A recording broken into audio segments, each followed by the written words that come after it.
Hey guys, welcome back. We've got another style video for you here. So what I'm working on is the probing screens. You can see the Bosch screen in the background there. And the issue I have is probing this part right here. Now we'll start with this. So normally the way you set up the screen is you bring the stylus down and you center it, roughly centered in the part a certain distance above.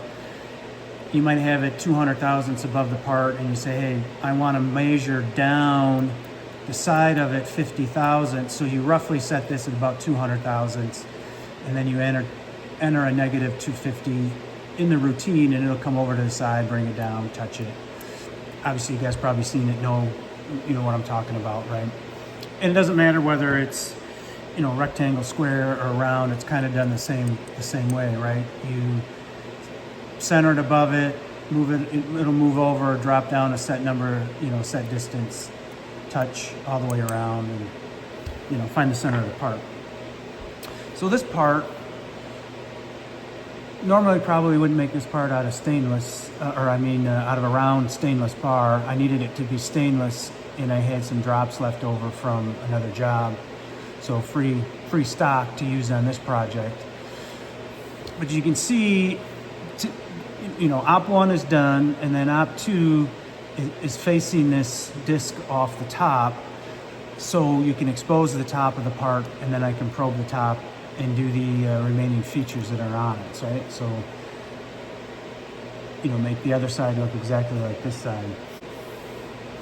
My furnace ticked on, so I had to pause the video, so that's why it's cut here. So the bottom of this is Z0, and then the center of it is your XY0. So normally, like we were just doing with the, you bring this down to the center and say, hey, I want to come over a certain distance and touch the side, right?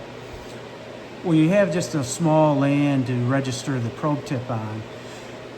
So how I'm currently doing it is I'm bringing the probe, bringing it down, eyeballing it, so, and the stylus that's in the machine is much smaller than this one. Bringing it down so it's centered on that land or really close to center.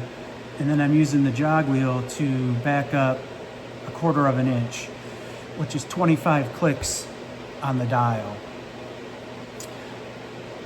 I have a bunch of parts to do, and maybe it's not a big deal, and that's why I'm asking for your guys' input, right? So, and I'll show you currently how I'm doing it, and then I'll show you the probe screen and where I'm thinking about making some modifications. So the thought is, have a button on there that'll raise it. I can eyeball it and hit the button and it raises it 1/4 inch, and I can just center it and then start the probing routine. Or maybe have multiple buttons that 200, 250, 300, 350, 400 thousandths, raise it. Or a third option is have a button that you push, a pop-up window comes up, you enter how high you want to raise the stylus, and then you hit OK and it raises that distance.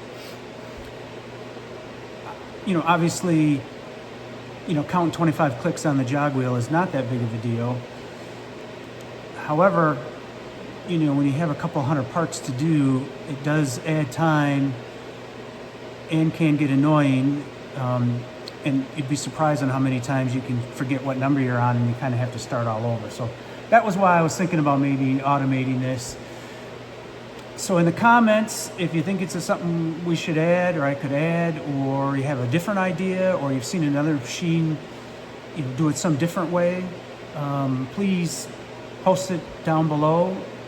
We'll look at all of them and make a determination whether it's even worth doing in the first place or what the other options are. So with that, let me get it set up.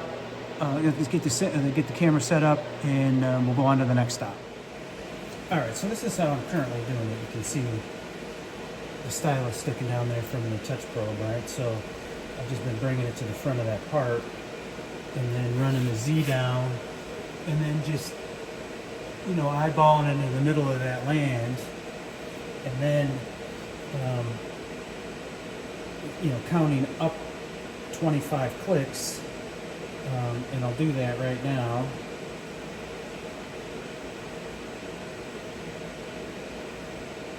16, 17, 18, 19, 20, 21, 22, 23, 24, and then 25, right? And then You bring it back to the center of the part, and then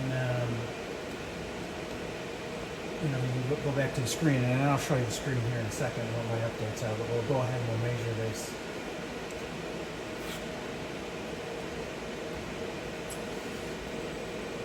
Right, and then see it comes down that 250 thousandths, so it's exactly where you need it to be, to do this measurement. So.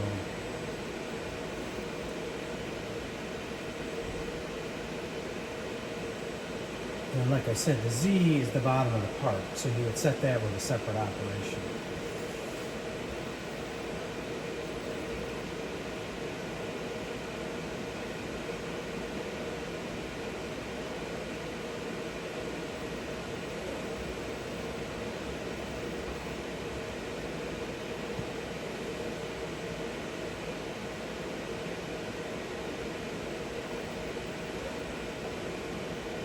All right, so that's it. Now let me reset the camera over here so you can see the screen, and I'll show you guys what I'm thinking about doing. All right, guys. So here we are at the Boss probing screen, and this is what I just ran that you watched in the first part of the video.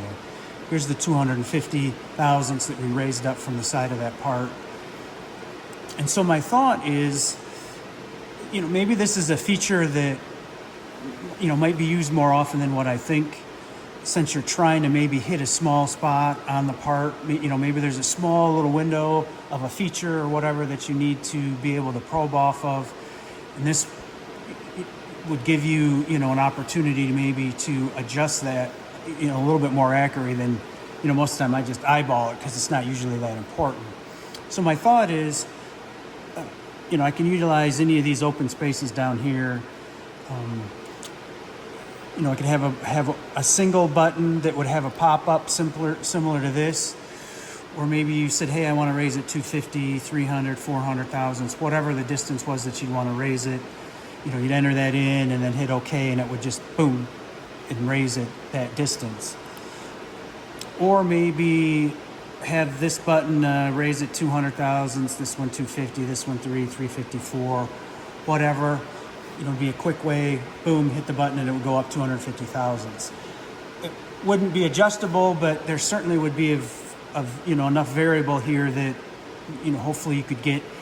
There's really only you really only have about a ½ inch of window in there anyways. Above a ½ inch and you're gonna probably get an error in the macro, the way I have it written.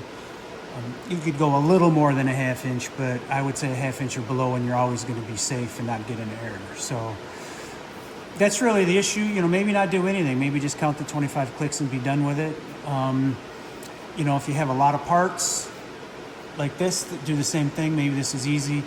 Obviously, if you're just doing a one-off or 2 or 3, counting the clicks up is not a big deal. But anyways, I'd like your input on it. Leave a comment saying which method you think is the best, or if you have a completely different idea, please put that in the comments and maybe we can incorporate that into the screens. Eventually they'll be done and hopefully be released. So I'd like your help on it. I got a whole list of stuff that I'm working through. I got a couple of pages of things that need to be changed and worked on yet before they're ready for mass consumption. So with that, that's it. Like I said, comment please. See if this is a feature that's worth having or not. All right, we'll see you in the next one.